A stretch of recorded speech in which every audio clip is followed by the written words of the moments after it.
Hello guys! Welcome to my vlog once again.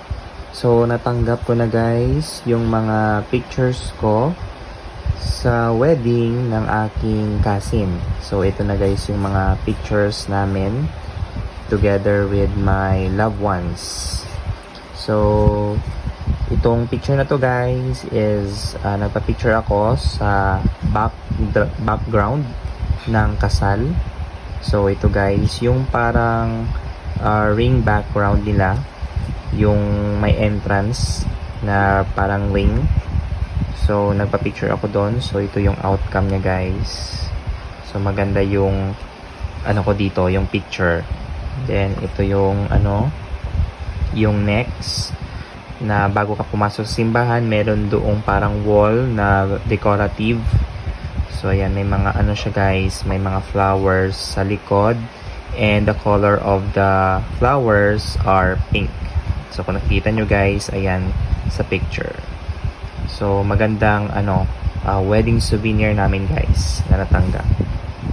So ito guys with my wife, ayan. So ito pala guys yung tinatawag na ring design or ring entrance nila dun sa papunta sa altar. Then ito naman guys, yung isa. Ayan. Ito yung mga wedding souvenirs na tanggap ko. Then ito naman guys. Then yung solo ko. Ayan, solo ako dito. Ayan. So ito yung mother ko. Ayan.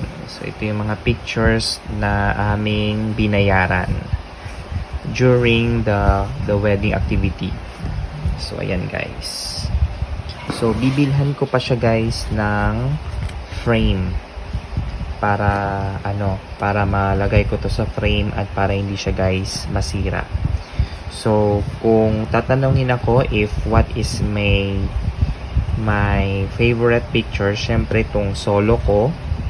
Ayan. Ito yung pinaka-paborito ko na picture.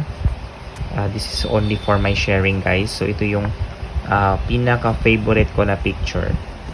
And then yung may kasama ako, syempre together with my wife. So ito guys. The next picture na gusto ko. Ayan. So syempre yung mother ko, ayan, nagpa-picture din siya ng solo. So, nag-request siya sa akin ng picture frame. Yan. So, bibilhan ko siya ng picture frame para may lagay niya din itong kanyang solo. Ayan. So, I am planning na bumili ng picture frame na malaki para ma-insert ko tong lahat or either dalawa para ma-insert ko yung apat. Yan.